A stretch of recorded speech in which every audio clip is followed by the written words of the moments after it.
Sinners. Michael B. Jordan plays twins. By the way, this is the spoilers discussion. So Michael B. Jordan plays twins in the movie.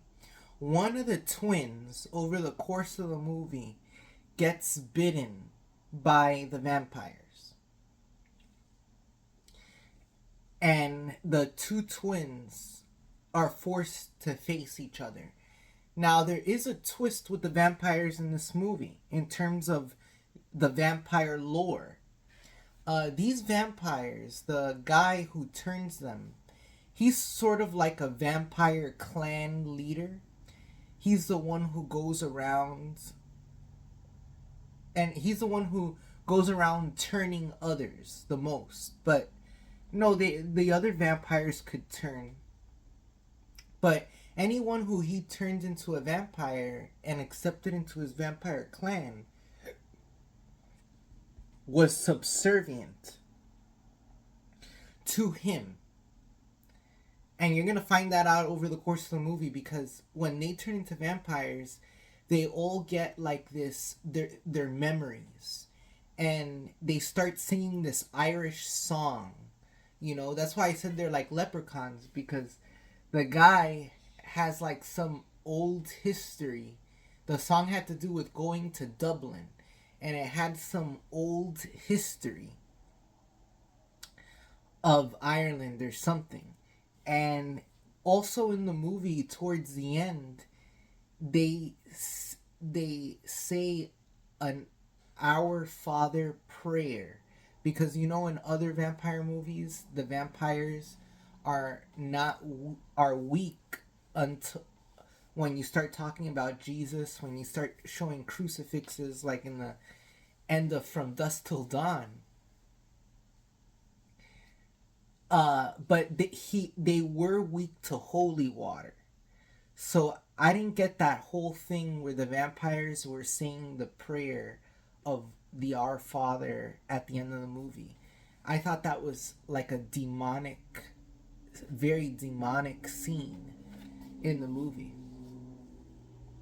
And in the movie, the vampires are also weak against silver, because the way that the kid kills the main vampire in the movie, he slams a guitar against his face, and the guitar inside had a silver plating inside of it that goes into his head. And once it goes into his head, the clan vampire leader is different from the other vampires.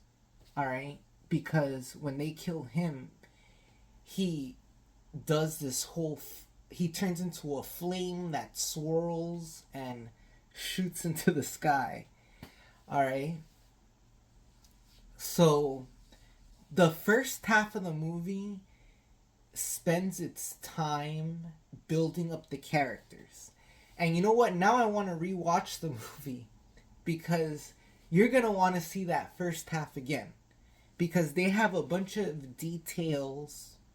You know, there's a bunch of details and stuff, and they build up all the characters. And what happens is they have this jazz place where they all get together and they sing and dance and everything. And it's really creepy. In the middle of the night, three creepy white people just appear on their doorstep saying, "Hey, can we join in and can we sing? Blah, blah, blah." And there's just something off about them. But then, like, one guy walks out to pee, and then when he tries to walk back in, he can't just walk back in, because when the vampires bit the guy who was peeing, I kept looking around my seat, because the sound in IMAX is like a surround sound, and I was like, is there something crawling behind me? Is there something crawling in front of me? No, it was the movie. So what? They they do a play on the vampire rules. Like the vampires have to be invited in, right? And they have super hearing. So like in the last scene where like everything hits the fan, shit hits the fan, one of the girls is like emotional in the house, and she says, "Why don't you just tell them to come in privately?" But they have super hearing. So that was their invite in. And they're able to all rush in. The movie doesn't have like any bad or cringe CGI or green screen effects. They actually did this movie on location. And so the shit hits the fan towards like midway through the movie. All right? And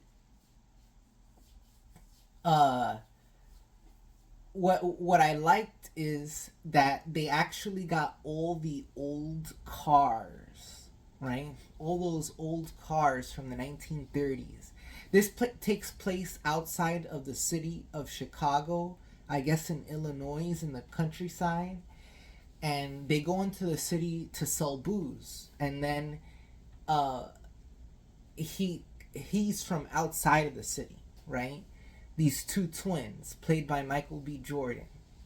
Now, the end credit scene.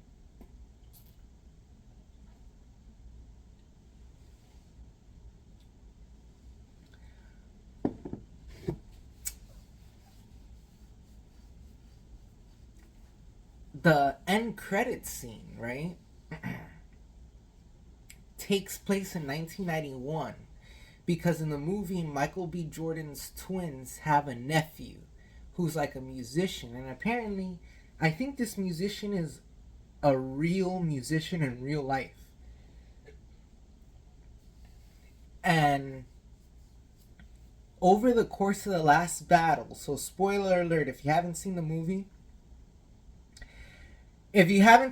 you shouldn't hear this. This is the one spoiler in the movie you should not hear. So I'm warning you. Alright?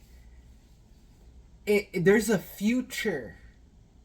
It takes place in 1991, the end credit sequence. In 1991, where the nephew character who was young during the movie is now an old man.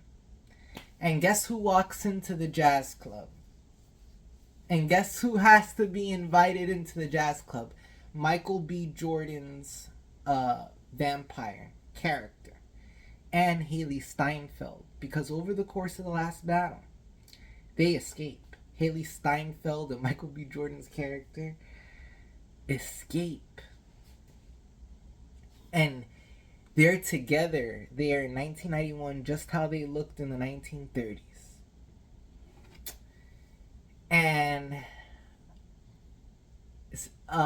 this dude's name is Sammy, and he tells Michael B. Jordan's character, "I don't know about you, but it was the first half of the day was the best day of my life, and the second half of the day was the worst day of my life."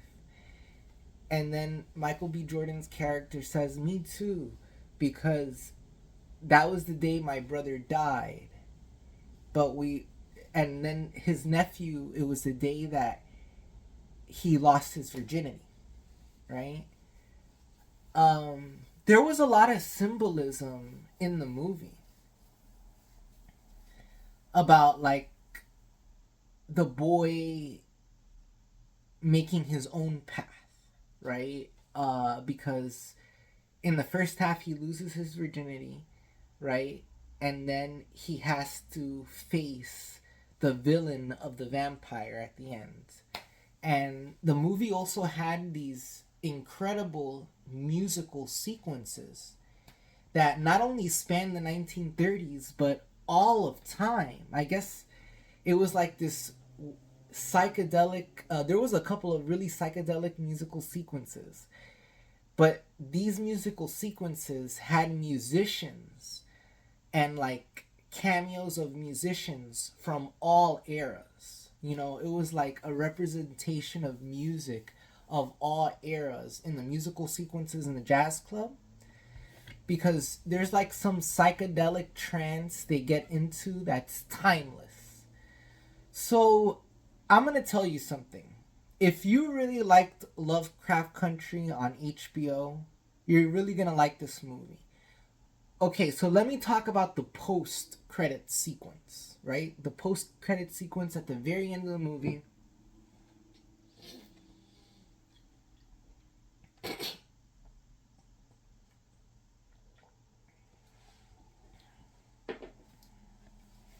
has our main character who's the old man in 1991. So it goes back to the 1930s. And they give us another clue as to who their young nephew was. They already told us the name. It was Sammy something. And apparently, this Sammy something, who was a jazz singer, had made the song "This Little Light of Mine, I'm gonna let it shine. This little light of mine, I'm gonna let it shine." So apparently the main character of the movie had made that song. You know, this may be the best movie of 2025. And it was filmed with, like I said, it's the only movie this year that's filmed with IMAX cameras. You should go support this. You should go see this in the movie theater. Sinners, all right? You're going to have a good time. And listen, the beginning of the movie gets you into the characters, okay? It world builds, okay? It world builds. Who was my favorite character in the movie? Haley Steinfeld. She steals the show. I gotta tell you, Haley Steinfeld steals the scenes in the movie. You have never seen her like this in the movies. So check it out, Sinners.